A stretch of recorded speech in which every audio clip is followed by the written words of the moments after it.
Kimi Räikkönen, známý svou chladnou a jedinečnou povahou, začal ve formuli v roce 2000 jako testovací jezdec stáje Sauber.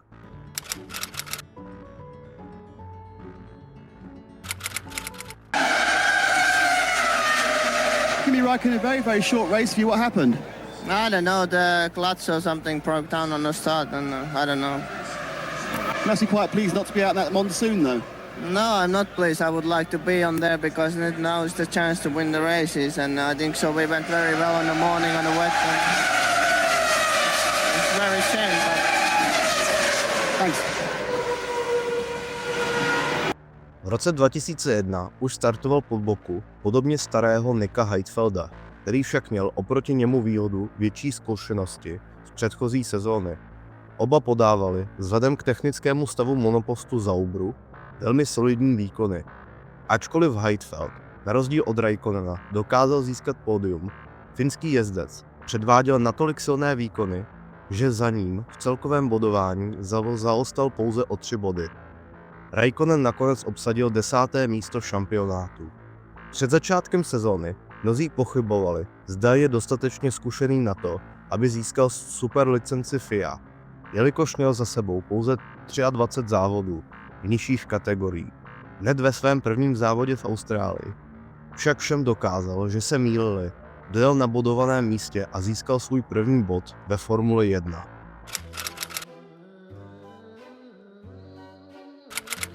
Kimi Räikkönen v roce 2002 přestoupil do McLarenu, kde nahradil Miku Häkkinena. Häkkinen si původně plánoval vzít pouze pauzu od Formule 1, ale nakonec se z ní stal trvalý odchod do důchodu. O Räikkönenovém místě se uvažovalo i pro Nicka Heidfelda, Räikkönenova bývalého kolegu ze Sauberu, avšak Häkkinen osobně doporučil Ronu Dennisovi, aby dal šanci právě mladému Finovi. Räikkönen se stal tak týmovým kolegou Davida Coulthardta, který měl výrazně více zkušeností a Kimi se od něj mohl učit. Ačkoliv měl několik působivých výkonů, celkově byl v sezóně dost nevyrovnaný a Coulthard nazbíral téměř dvojnásobek jeho bodů.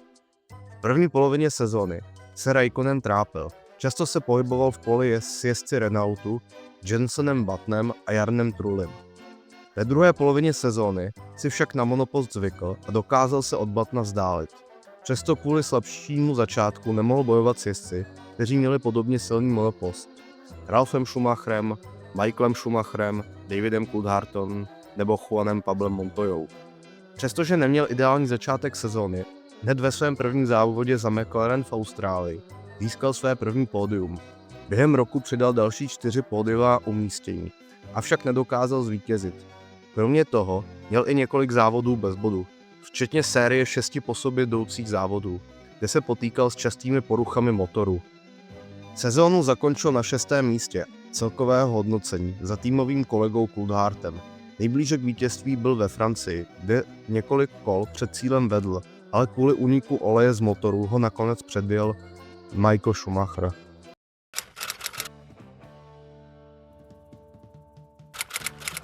Rok 2003 byl pro Kimiho Räikkönena zlomový, protože poprvé bojoval o titul mistra světa. Nadále pokračoval v McLarenu po boku Davida Coulthardta. Avšak tentokrát byl jasně tím silnějším jezdcem a poprvé ve své kariéře svého týmového kolegu překonal. Zatímco Coulthard měl spíše průměrnou sezónu, Räikkönen předváděl fenomenální výkony a nazbíral o 40 bodů více než Scott. Od začátku sezóny se chopil vedení v šampionátu a držel první místo téměř celou první polovinu sezóny. Postupně se k němu ale začal přibližovat 5násobný mistr světa Michael Schumacher, který ho nakonec dostihl. V druhé polovině sezóny se Räikkönenovo výkony mírně zhoršily, ale stále se držel těsně za Schumacherem. V poslední třetině sezóny se do boje o titul vložil i Juan Pablo Montoya, který se na chvíli dostal před Räikkönena. Fin se však nevzdal, měl silný závěr sezóny a vrátil se před Montoyu. V posledním závodě sezóny v Suzuce ale čelil téměř utopistickému scénáři, potřeboval zvítězit a zároveň doufat, že Schumacher skončí mimo body. Räikkönen se sice dlouho držel v čele v souboji s Rubencem Barrichelem, ale nakonec nedokázal závod vyhrát, protože právě Barrichello si dojel pro vítězství. Schumacher nakonec skončil 8. což mu stačilo na 6. titul mistra světa. Raikkonenovi chyběly pouhé 2 body k historickému triumfu. V roce 2003 si připsal své první vítězství ve Formuli 1, když triumfoval v Malajsii. A to i přesto, že startoval až ze 7. místa. Přestože vyhrál pouze jednou za celou sezónu, získal velmi solidních 10 pódiových umístění. Dokonce více než Schumacher, který však slavil titul díky vyššímu počtu vítězství. Raikkonenovy výkony byly obdivuhodné, i proto, že McLaren neměl ani zdaleka nejrychlejší monopost, což jim potvrzovalo jeho mimořádné schopnosti. Byl velmi blízko vítězství v Monaku, kde však nakonec nestačil na Montoyu.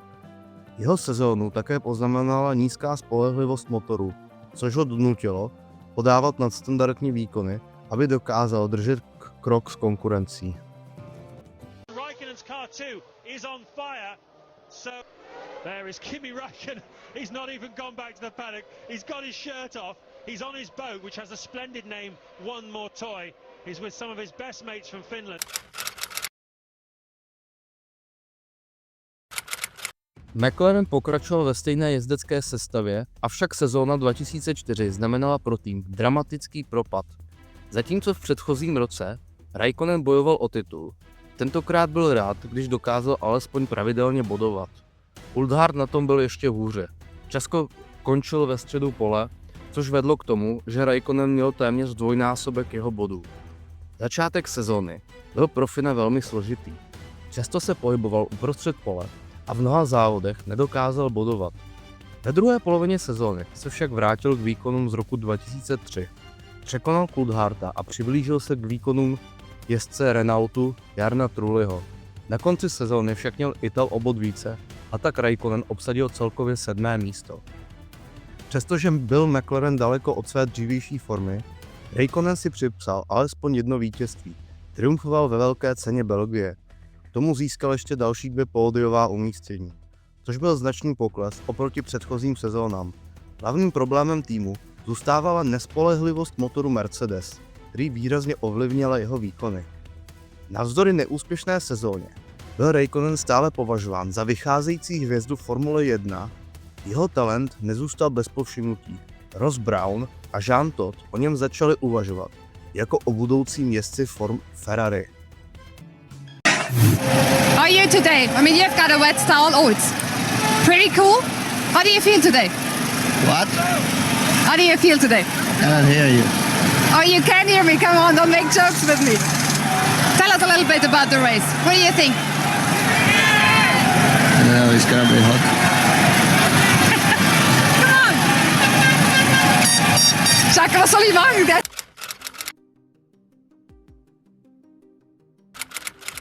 Rok 2005 znamenal pro McLaren návrat mezi elitu, když tým dokázal vyřešit problémy s monopostem a znovu bojovali tedy o titul. Do sezóny vstoupil s novým týmovým kolegou Davida Coultharda, nahradil Juan Pablo Montoya. Avšak Kolumbiec nenavázal na své výkony z Williamsu a Raikkonen byl v týmu jednoznačně dominantním jezdcem. Měl téměř dvojnásobek bodů oproti Montoyovi. Raikkonen však neměl ideální úvod sezóny a do boje o titul se zapojil později. Nejprve se musel dostat před Nicka Heidfelda, Ralfa Schumachera a Michaela Schumachera. Jakmile se mu podařilo od nich odpoutat, musel dohnat Jarna Trulliho, který byl součástí ambiciózního projektu Toyoty. Trulli nakonec překonal do poloviny sezóny. V první části sezóny mu ještě konkuroval Michael Schumacher, ale ten začal postupně ztrácet tempo. Raikkonen se tak začal přibližovat Fernandu Alonsovi, který byl jeho hlavním rivalem v této sezóně v boji o titul. Alonso si však udržoval stabilní formu a nespomaloval. Přestože měl Raikkonen fantastický závěr sezóny, nakonec mu titul unikl. Alonso ho porazil o 21 bodů a Finn se musel spokojit s druhým místem. Statisticky měl Raikkonen stejný počet vítězství jako Alonso, 7 výher, avšak v počtu pódií za Španělem zaostával. Raikkonen jich získal 12 a Alonso 15. Hlavní faktor, který ho stál titul, byl především slabší začátek sezóny. Nebýt toho, byl by souboj mnohem těsnější. Raikkonen v úvodu sezóny se potýkal s problémy s pneumatikami a jeho vůz byl opět nespolehlivý.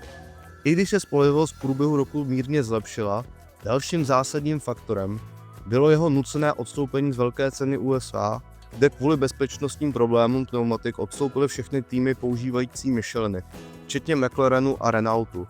Závodu se účastnilo Ferrari a několik dalších menších stájí nakonec. Kvůli tomu přišel o cenné body, které by mohly rozhodnout v boji o titul s Fernandem Alonsem. Celou sezónu musel Räikkönen táhnout tým na svých bedrech, protože spolehlivost vozu McLaren opět nebyla ideální. Frustrace ze spolehlivosti vedla k tomu, že otevřeně prohlásil, že po skončení smlouvy zvažuje odchod. Navíc byl často penalizován, což mu situaci ještě více zkomplikovalo. Nadále pokračovaly spekulace o jeho budoucím angažmá ve Ferrari, kde o něj jevil zájem nadále Jean Todt. On up there. Kimi, you missed the presentation by Pele. Yeah. Will you get over it? Yeah, I was having a shit. Okay, thanks for that. Now,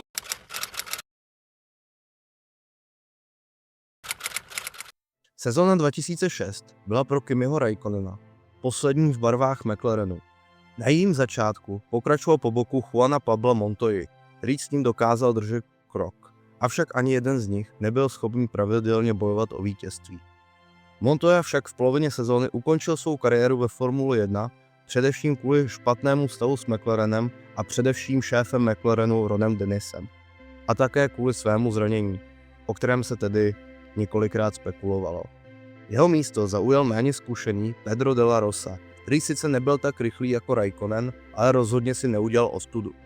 Räikkönen měl na začátku sezóny několik silných závodů a držel se na druhé pozici v šampionátu, avšak postupně začal ztrácet a propadl se za Michaela Schumachera. V první polovině sezóny se ještě držel na třetím místě, ale kvůli slabším výkonům postupně nestačil na Felipeho Massu a Giancarla Fisichelu. V závěru sezóny na něj už nedokázal reagovat a v celkovém pořadí skončil 5.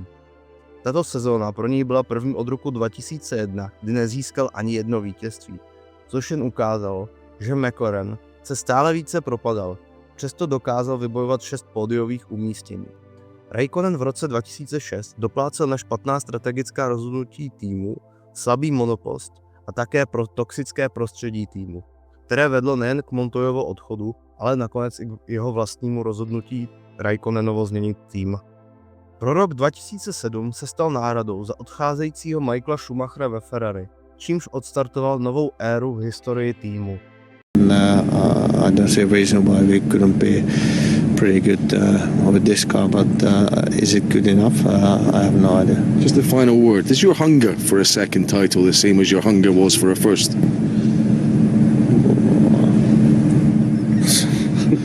No answer. Fair enough. Okay.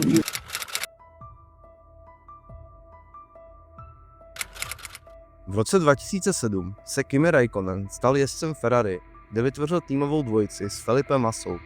Zpočátku byli oba přímými konkurenty v boji o třetí místo v šampionátu. Ale když se duo McLarenu, Fernando Alonso a Lewis Hamilton začali propadat, Räikkönen se v závěru sezóny vzdálil Massovi a zapojil se do boje o titul. Sezónu zahájil silně, dokázal držet krok s Hamiltonem a Alonsem, avšak v první polovině šampionátu se za ně propadl, dokonce i za svého týmového kolegu Massu. V druhé polovině sezóny se s Massou neustále předháněl a v celkovém pořadí, ale nakonec ho nechal za sebou a začal se nebezpečně přibližovat Alonsovi a Hamiltonovi. Rozhodnutí o titulu až padlo v posledním závodě. Räikkönen měl pouze teoretickou šanci na titul, protože Hamilton měl výrazný bodový náskok, jenže se stal zázrak. Vedení McLarenu fatálně selhalo. Hamilton skončil až 7. v závodě a Alonso 3. a Räikkönen vyhrál velkou cenu Brazílie, tím se stal mistrem světa, přestože byl před závodem považován za největšího outsidera z bojující trojice. Klíčovou roli v jeho triumfu sehrál Felipe Massa, který musel po týmové dohodě udržet Alonsa za sebou. Kdyby Alonso dojel druhý, stal by se šampionem místo Räikkönena. Massa tedy výrazně přispěl k Räikkönenovu titulu, který se stal nejen neuvěřitelným příběhem, ale bohužel také posledním titulem Ferrari ve formule, tedy k roku 2025. Sezóna 2007 byla poznamenána i velkou špionážní aférou Spygate 2007, kdy McLaren nelegálně získal technické dokumenty Ferrari a okopíroval jejich monopost. Kvůli tomu byl McLaren diskvalifikován z poháru konstruktérů a Ferrari tak získal nejen jezdecký titul, ale i konstruktérský titul. Raikkonen v roce 2007 získal 6 vítězství, což bylo více než Alonso a Hamilton, a celkově 12 pódií, což bylo stejně jako jeho dva rivalové z McLarenu. Sezóna nebyla bez problémů. Raikkonen se často potýkal s problémem přilnavostí pneumatik a musel se vyrovnat s několika technickými potížemi. Zároveň se poprvé od roku 1986 stalo, že o titul v posledním závodě bojovali hned 3 jezdci. Raikkonenův titul byl téměř ohrožen i po sezóně, když se objevily nesrovnalosti v palivu u Roberta Kubicy, Nicka Rosberga a Nicka Heidfelda. Pokud by byli diskvalifikováni, Hamilton by se posunul na 4. místo a stal by se mistrem světa právě Brit. FIA ale nakonec žádné sankce neudělala a tak titul zůstal Raikkonenovi. McLaren se proti tomuto rozhodnutí odvolal, avšak neúspěšně. Tietenkin varmaan suuri ero tulee, että jarrutuspaikoissa ja että nopeutta pitää mutkissa, että hey, f*** off. Yeah, but I'm doing this, so I don't care. Off now, I can finish it. Tell him that I come when I finish. Go! Yeah. Kyllä tärkeitä esimiehet tulee hyppimään silmillä. Aivan ruukatonta.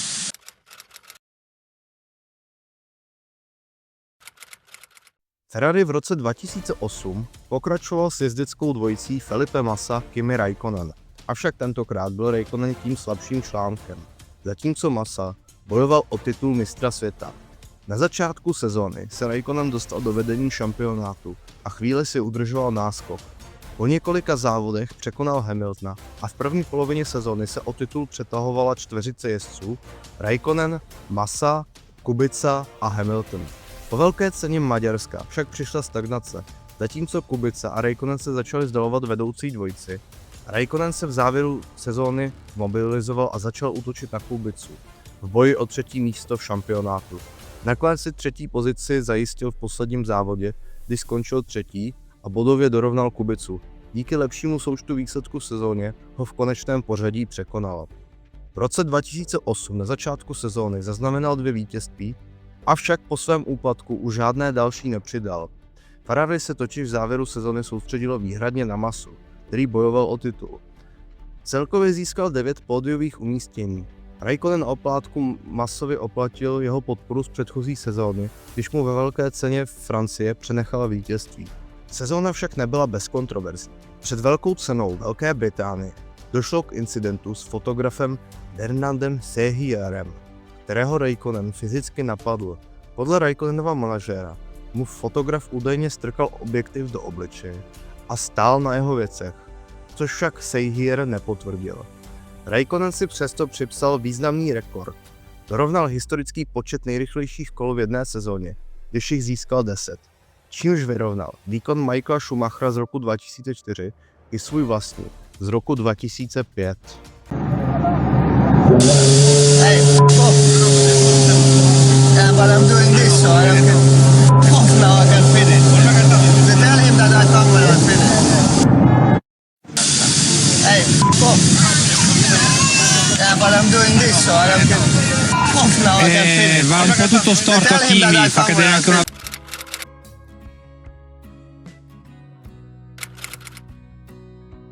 Sezóna 2009 byla pro Ferrari obrovským zklamáním, protože tým zažil výrazný útlum. Situaci ještě zhoršilo vážné zranění Felipeho Massy, kvůli kterému výsledky Ferrari závisely výhradně na Raikkonenovi. Náhradní jezdci Luca Badoer a později Giancarlo Fisichella se ukázali jako naprosto nekonkurenceschopní a nebyli schopni týmu pomoci. Raikkonen se však sám trápil a nedokázal se přiblížit špičce. Na začátku sezóny měl velmi špatnou formu a dokonce se před ním v celkovém pořadí nacházel Timo Glock. Formu našel až v druhé polovině sezóny, kdy se mu podařilo překonat Glocka a Jarna Trulliho z Toyoty a později i svého kolegu Massu, kterému body nerostly díky jeho zranění, takže závody nejel. Později dokázal předstihnout i trápícího se Lewise Hamiltona, jehož McLaren procházel výkonnostním poklesem, a také Nicka Rosberga. V závěru sezóny však Raikkonen stagnoval zatímco Hamilton získal 3 pódiová umístění, což mu umožnilo Räikkönena v konečném hodnocení o 1 bod překonat. Räikkönen v roce 2009 zaznamenal pouze 1 vítězství a celkem 5 pódií, což představovalo výrazný pokles oproti předchozím sezónám. Ferrari nemělo konkurenceschopný vůz a Brown GP s Red Bullem jasně dominovali v sezóně. Jediné vítězství Ferrari v roce 2009 zajistil právě Räikkönen, když triumfoval ve velké ceně Belgie. Spa se tak ukázalo jako jeho nejsilnější trášť, jelikož šlo o jeho 4. vítězství na tomto okruhu z posledních 5 závodů, čím si znovu potvrdil přezdívku Král lázní. That was made quite famous by you two. Yeah. Anyway, for both of you. Po sezóně 2009 přišel Räikkönen o své místo ve Ferrari, když byl nahrazen Fernandem Alonsem. Jeho smlouva byla předčasně ukončena, což mu vyneslo tučné odškodné, které bylo dokonce větší než odměna Felipeho Massy za celou sezónu, i přesto, že Räikkönen nejel tuto sezónu ani jeden závod ve formuli za Ferrari. Okamžitě se objevily spekulace o jeho návratu do McLarenu, kde by závodil po boku Lewise Hamiltona. Avšak tým nakonec rozhodl angažovat raději Jensena Buttona, který byl mistrem světa roku 2009, tedy minulý rok. Další možností byl Mercedes, který se právě vrátil do Formule 1. Avšak stáj nakonec dala přednost Niku Rosbergovi a Michaelu Schumacherovi. Räikkönen rovněž obdržel nabídku od Toyoty, ale odmítl ji kvůli nízkému platu a také proto, že jejich vůz nebyl konkurenceschopný. Someone asked you what you thought. What do you think of the Abu Dhabi circuit? Well, you said the first few turns are quite good, but the rest of it is shit.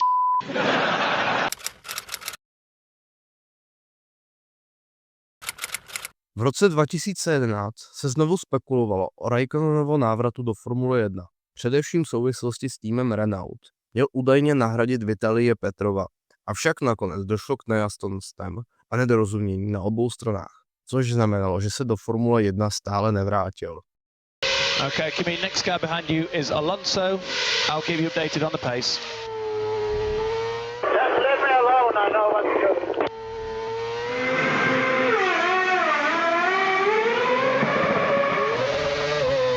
Okay, Kimi, we need to keep working all 4 tyres, please. Keep working all 4 Yes, tyres. yes, I'm doing all the time. You don't have to remind every second.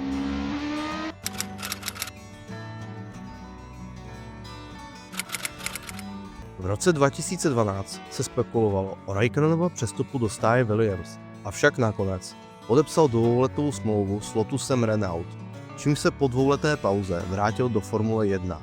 Jeho týmovým kolegou se stal mladý Romain Grosjean, když se během sezóny proslavil obrovskou nehodou, kterou způsobil. Räikkönen byl z této dvojice jednoznačně silnější jezdec, zatímco Grosjean byl spíše wingman, který mu pomáhal dosahovat lepších výsledků. Začátek sezóny pro Fina nebyl ideální, často se pohyboval kolem 7. místa, postupně však našel formu a začal se zlepšovat. Nejprve překonal Grosjeana, Rosberga a Buttona. Ani ve druhé polovině sezóny nespomalil a dál pokračoval ve skvělých výkonech, díky čemuž překonal i Lewise Hamiltona a Marka Webera. Hamilton na něj sice až do konce sezóny vyvíjel tlak, ale díky legendárnímu vítězství ve velké ceně Abu Dhabi dokázal udržet 3. místo v šampionátu. First victory since the 2009 Belgian Grand Prix. Tell us about your emotions at this time. Not much, really. The people want to know how amazing it is to win a Grand Prix. Delve deep, tell us. Well, because last time you guys was giving me shit because I didn't really smile enough.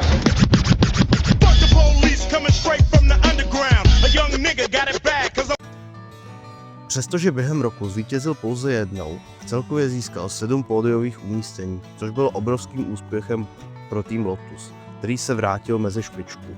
V závěru sezóny měl na vedoucí dvojici Sebastian Vettel a Fernando Alonso poměrně velkou ztrátu, avšak nestrácel naději a věřil, že by se mohl do boje o titul zapojit podobně jako v roce 2007. Však tentokrát se tak nestalo. Kimi, hi. What can you tell me about the new car? I don't know. Well, is it faster than the old car? I don't know. Does it handle better than the old car? I still don't know. Does it have a better electronics package than the old car? Just leave me alone. I know what I'm doing. All right.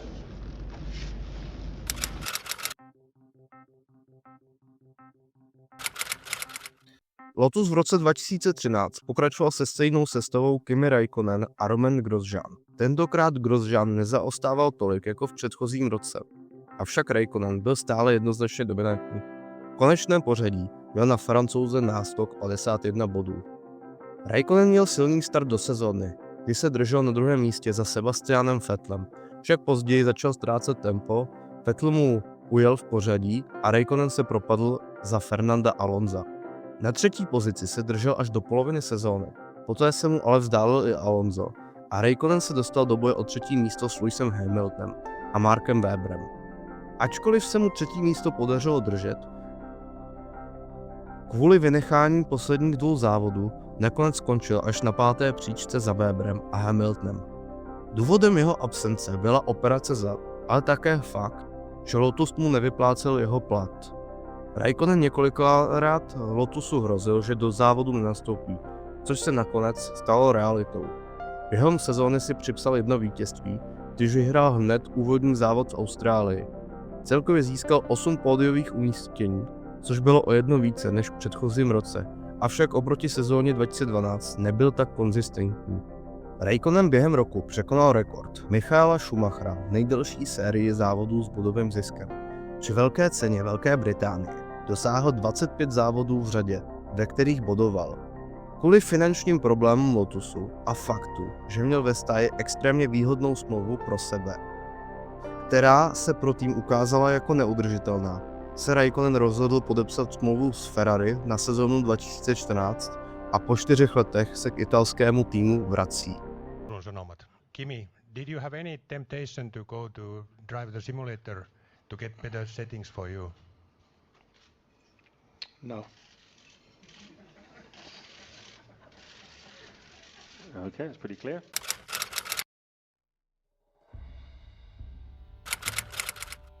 V roce 2014 se Kimi Räikkönen vrátil do Ferrari, kde vytvořil týmovou dvojici s Fernandem Alonsem, který byl v týmu jasnou jedničkou.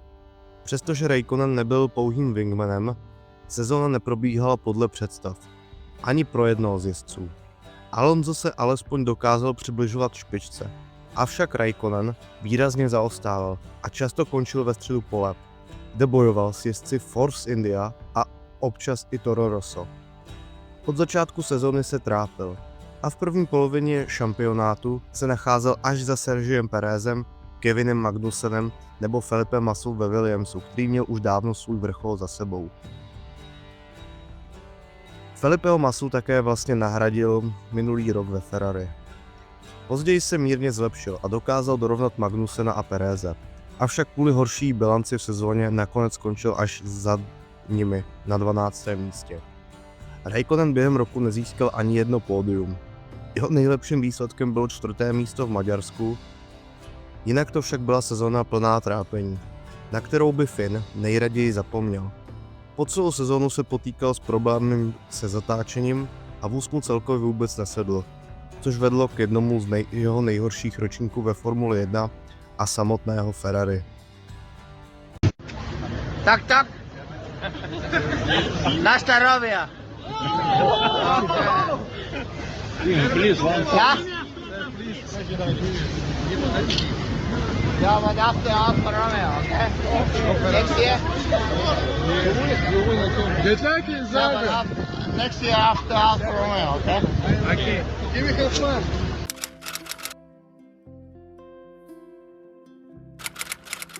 Kimi Räikkönen pokračoval v roce 2015 ve Ferrari, avšak tentokrát po boku 4násobného mistra světa Sebastiana Vettela. Vettel byl jednoznačně dominantním jezdcem týmu a jako jediný dokázal vyzvat vozy Mercedesu. Ačkoliv Räikkönen v konečném pořadí skončil hned za Vettelem, bodový rozdíl mezi nimi byl propastný, tedy 125 bodů. Přesto šlo oproti katastrofální sezóně 2014 o výrazné zlepšení. Räikkönen se od začátku sezóny držel na 4. místě, avšak jezdci Williamsu, Felipe Massa a Valtteri Bottas na něj neustále vyvíjeli tlak a snažili se ho překonat. V polovině sezóny měli všichni tři téměř shodný počet bodů, což vytvořilo napínavý souboj. Ve druhé polovině sezóny však Raikkonen získal mírný náskok, i když ho Bottas na chvíli ještě předstihl. Nakonec však uhájil 4. místo v šampionátu. I přesto, že opět nezískal žádné vítězství, podařilo se mu alespoň 3krát vystoupit na pódium a pomohl Ferrari k 2. místu v poháru konstruktérů. Před sezónou Raikkonen naznačoval, že by rok 2015 mohl být jeho posledním ve Formuli 1. Během roku se však začaly šířit spekulace o prodloužení smlouvy, což znamenalo, že jeho odchod do důchodu se odkládal. Raikkonen před začátkem sezóny chválil vylepšení vozu a věřil, že jeho výsledky budou lepší než v roce 2014, což se také potvrdilo. Sezóna 2015 také přinesla velkou nehodu s Fernandem Alonsem. Při srážce se Alonso převrátil a jeho vůz skončil střechou na Raikkonenovo monopostu. Naštěstí oba jezdci vyvázli bez zranění.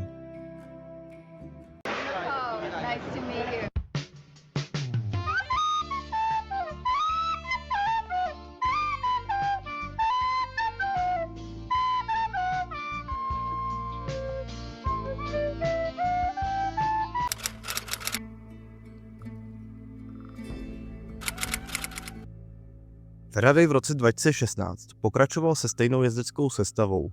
Sebastian Vettel a Kimi Raikkonen. Raikkonen měl podobně kvalitní sezónu jako v roce 2015. Avšak tentokrát Vettel mírně poklesl a v celkovém pořadí byli oba jezdci Ferrari mnohem blíže než v předchozím roce. Vettel nakonec skončil před Raikkonenem, ale rozdíl mezi nimi byl pouhých 26 bodů. Ferrari však jako tým zažil celkově slabší rok, když je v poháru konstruktérů překonal Red Bull, takže Ferrari skončilo na 3. místě.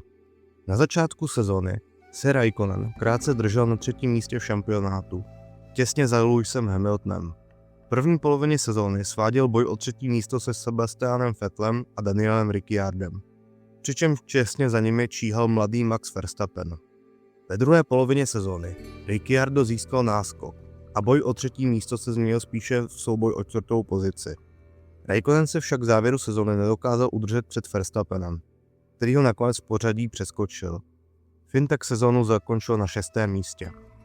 Raikkonen opět nezískal žádné vítězství, což znamenalo, že již 3. rok ve Ferrari zůstal bez triumfu. Přesto dokázal vybojovat 4 pódia a několikrát skončil těsně na stupni vítězů na 4. místě. I přes nižší počet pódiových umístění se stále řadil mezi elitu Formule 1, i když ve Ferrari v této sezóně nedokázal konkurovat Red Bullu a Mercedesu.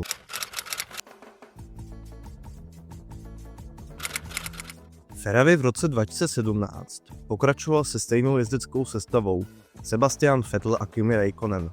Raikkonen se oproti minulému roku mírně zlepšil, avšak Vettel se vrátil do boje o titul a dokázal být hlavním konkurentem Lewise Hamiltona. Z tohoto důvodu se Raikkonen stal spíše wingmanem.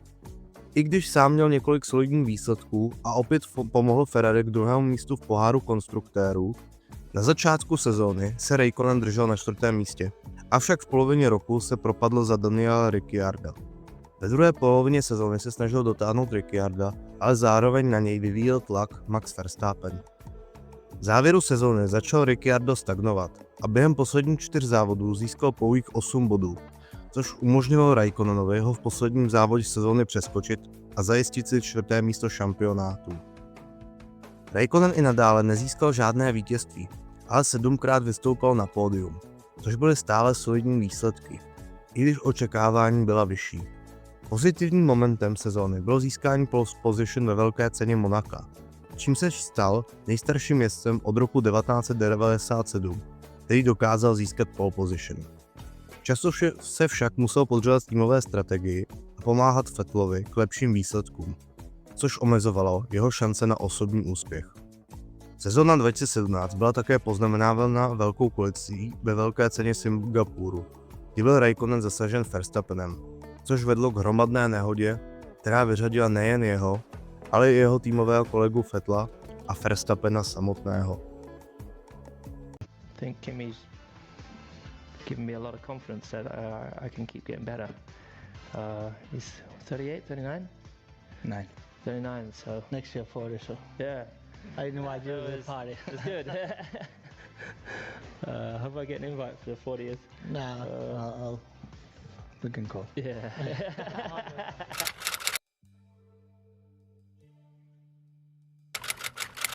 Rok 2018 byl pro Kimiho Räikkönena posledním ve Ferrari, kde znovu závodil po boku Sebastiana Vettela. Šlo o jeho nejúspěšnější sezónu od návratu do Ferrari. I když se nemohl rovnat Vettelovi, který bojoval o titul s Lewisem Hamiltonem, přesto byl pro svého týmového kolegu skvělým wingmanem a v několika závodech ho dokázal dokonce porazit. V první polovině sezóny se Räikkönen držel na 5. místě, těsně za Danielem Ricciardem a Valtterem Bottasem. Zároveň na něj tlačil Max Verstappen, který ho v průběhu sezóny stíhal.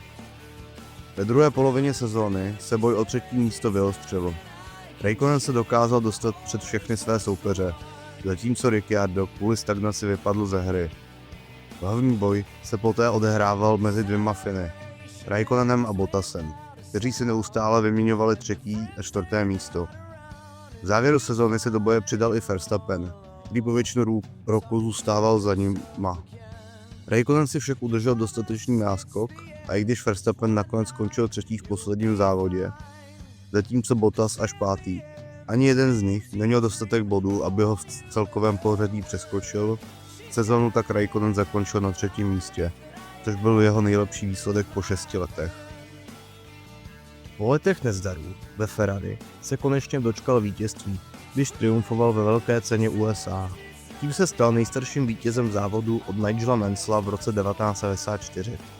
Během roku také získal 12 pódiových umístění, což bylo jeho nejlepší číslo od návratu do Ferrari. Sezóna nebyla bez problémů. Ferrari se stále trápilo s nespolehlivostí motoru, což Räikkönena několikrát omezilo. Kromě vítězství se mu podařilo zapsat do historie, když při velké ceně Itálie zajel nejrychlejší kolo v historii Formule 1, čímž překonal dlouholetý rekord Juana Pabla Montoyi.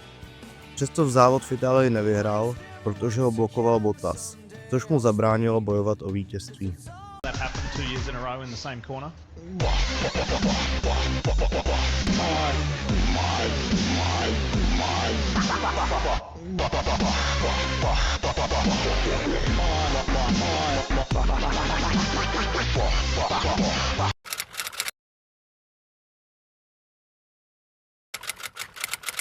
Po sezóně 2018 Kimi Räikkönen opustil Ferrari, kde byl nahrazen mladým Charlesem Leclercem a vrátil se do týmu, kde svou kariéru ve Formule 1 začínal, Sauberu, který v té době závodil pod jménem Alfa Romeo.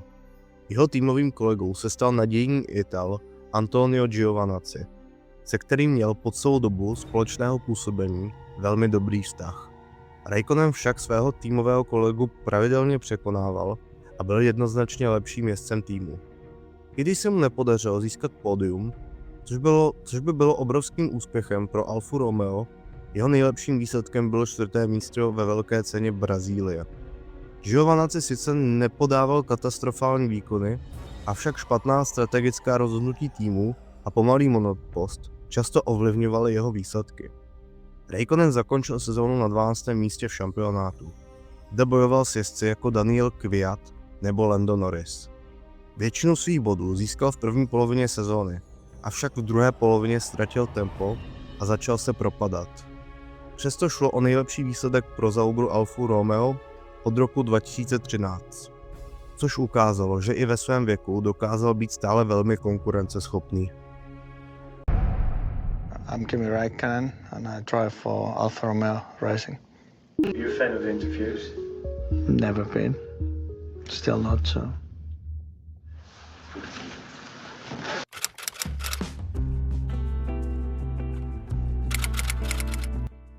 Alfa Romeo v roce 2020 pokračoval se stejnou jezdeckou sestavou Kimi Räikkönen a Antonio Giovinazzi.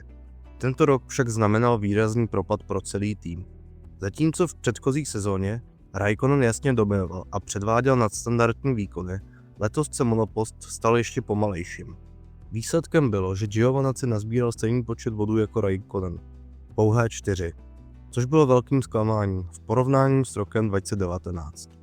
V celkovém hodnocení skončil až na 16. místě, což odrážel mizerný výkon vozu. Alfa Romeo měla jeden z nejpomalejších monopostů v poli, ne-li ten nejpomalejší. I přes slabou sezónu se Räikkönen dokázal zapsat do historie, když ve velké ceně Eiffelu překonal rekord Rubense Barrichella v počtu startů ve Formuli 1. Räikkönen si tehdy připsal svůj 323. závod, čím se stal nejzkušenějším jezdcem v historii šampionátu. So that will add 5 seconds to your time after for crossing the line on pit entry.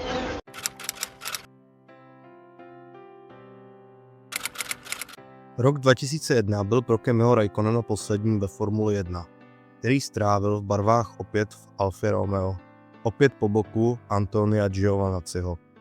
Sezóna byla pro tým mírně lepší než ta předchozí, avšak Alfa Romeo stále patřila mezi nejpomalejší vozy na startovním roštu. Räikkönen přesto dokázal získat 10 bodů, což bylo nadstandardním vzhledem k možnostem monopostu. Jeho nejlepším výsledkem bylo 2x8 příčka, kterou obsadil ve velké ceně Mexika a ve velké ceně Ruska. Celkově zakončil sezónu na 16. místě. Na konci sezóny se rozloučil s formulí svým typickým stylem, když prohlásil: "Je jedno, jak to skončilo, teď je konec a ano, těším se." Tato slova naprosto vystihla jeho jedinečnou povahu, klidnou, strohou a vždy soustředěnou na podstatné.